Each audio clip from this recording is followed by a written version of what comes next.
90% of newborn babies in orphanages in America died between birth and 6 months.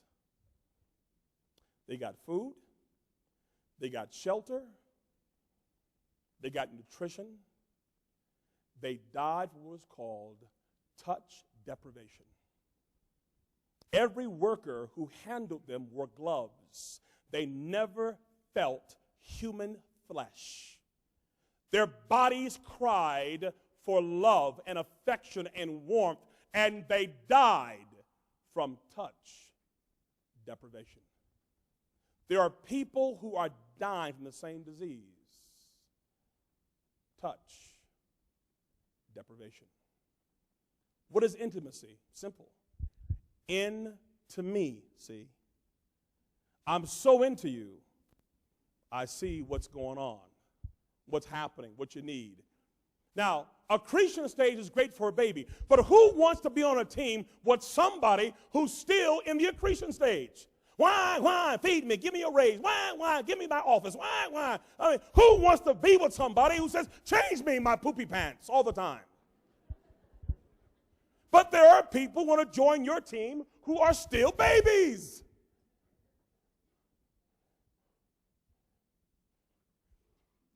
I work in the NFL. I'll make a statement to you that I know is factual. Whoever has Terrell Owens on their football team will never win a championship, ever. I said that 5 years ago, and I say it today, because he is a team killer. Now, I'm going to shock you with this statement, so hear me out. I've worked with many football players, many basketball players, many golfers, and what I've learned is this. It may surprise you. The same psychological profile of a Terrell Owens is very similar to a Tiger Woods. Oh, Dr. Archer, you blaspheme. No. Here's the difference. Tiger is just as selfish, just as narcissistic, just as navel-gazing. Oh, prove it to me. Tiger had a great caddy when he first began. His name was Fluff. What's a guy like Fluff? What a nice name, Fluff. But Fluff got too much attention. Fluff had his own book line, had his own clothing line. He had a book called Fluffed Up. And Tiger got angry. And he did what to Fluff? What did he do? Fired him. He fired Fluff. Another example. The American Rider team won this past year. They won. Every year the Tigers on the team, they lose. You know why? Because to be successful on the Ryder Cup, you have to share your golfing secrets. Tiger shares nothing.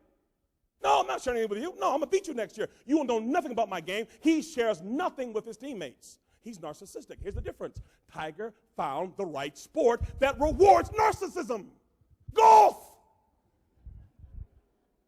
Terrell Owens is in the wrong sport. He is. He should be a boxer. He should be a figure skater. He should be a golfer. He should be something else, but not a football player.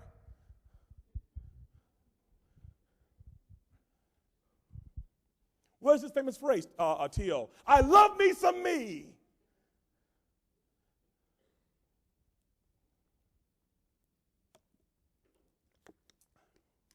In football, we have a name for a player like that in practice who's like him. His nickname is called Casualty. The second phase of human development is called replication, which means as you grow, okay, you pass the accretion stage, now you look for people who look like you. The same race, the same color, the same height, the same fraternity, the same sorority, the same clubs. You look for what is called replicable human relationships. So you join clubs that represent your common value, which is outstanding. Great. But greatness in a diverse society cannot happen through simple replication. It has what is called, over time, diminishing returns. What does that mean? The best example of this is the Irish potato famine in the 1800s. What happened? The Irish bred out all the differences in their potato crop. They wanted one gigantic yield of a certain kind of potato that would feed a family during that time in difficult climate conditions. And so they bred out all differences and had one kind of potato that they grew all over Ireland. It was great until the potato blight hit. This fungus that destroyed the earth and the root system of all potatoes, and they could not eat anything for years. We call this, write this down, very important, it's called the vulnerability of sameness. What can destroy one will destroy all. That is the danger of being around people who are just like you, who think like you, who walk like you, who talk like you. You cannot see the threats of differences when they come. And what destroys one destroys all. 1.5 million Irish starved to death, and 2.5 million left in the great diaspora to England and to America.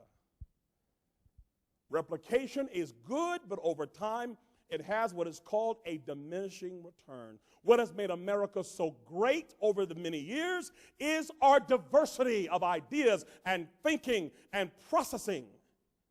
That is our strength. And of course, the final stage of matriculation is diversification, where you seek out differences. You actually want people who get on your nerves, because you know that's the key to innovation.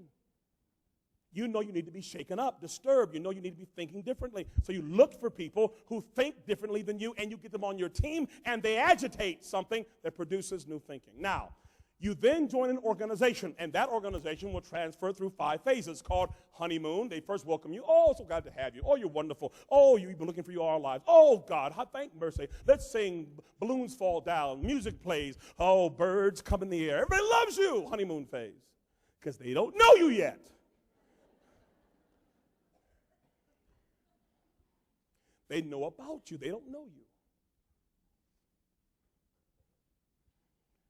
And then you hit what is called separation anxiety, where 80% of all new ideas and new visions and new campaigns die. And if they survive, if they're lucky, they get to what is called role clarification, unification, and maturation. Here's the key. During stage 5, called separation anxiety, the organizational bell curve of people falls into 3 distinct camps. In any football teams, fundraising groups, churches, synagogues, doesn't matter, 3 groups emerge called your climbers, your campers, and your complainers. 20% are your climbers, 60% are your campers, and 20% are your complainers. Look at each one very closely here. Visionary climbers, who are they? They have a clear sense of purpose and passion. They're prepared position to climb. They transform their pain into power. They don't whine about their mistakes and wisdom and become wounds, and they transform the stun bucket into stepping stones, and they encourage other people to climb. Then you have what are called an interesting group here we discovered, called your comfortable campers. Campers are interesting. Why? Because campers, they look like climbers. They talk like climbers. They dress like climbers. They read climbing books. They go to climbing seminars. They have climbing CDs in their car, and they sing climbing songs. They get to the mountaintop of adversity, and they camp. And all they want to do is sit around and talk about climbing someday, one day, mañana, mañana, mañana, tomorrow, tomorrow, tomorrow. They never climb today. It's always next week or next year or next month. They put off the difficult. They never confront the brutal realities. They're good people, but they are fear and risk adverse. Their fear of the future and the pain of the past keeps them stuck in the present. Not now, but next week, next month, next year. They look like climbers, talk like climbers, dress like climbers, but never climb. They camp out and sing climbing songs, and they sit at the base of the challenge, and they camp. And as time goes on, they become what is called a woulda, coulda, shoulda. Then you have the toxic complainers. How do you know them? You hear 4 things all the time. It's not my job, not my problem, not my fault. This is too hard. Let's go back to how it used to be. They are invested in the past and are afraid of the future. Here are some basic DNAs that we studied of toxic complainers. One, they think the organization would not be able to get along without them. They have what is called terminal uniqueness. They're so unique, it's terminal. They are the reason for the organization's success, not the team. They keep score in regards to who gets praises and perks given to other people. They cannot admit when they have made a mistake, and they dwell on past mistakes of others. They hold grudges, and they never, ever forget. And they recruit other people to become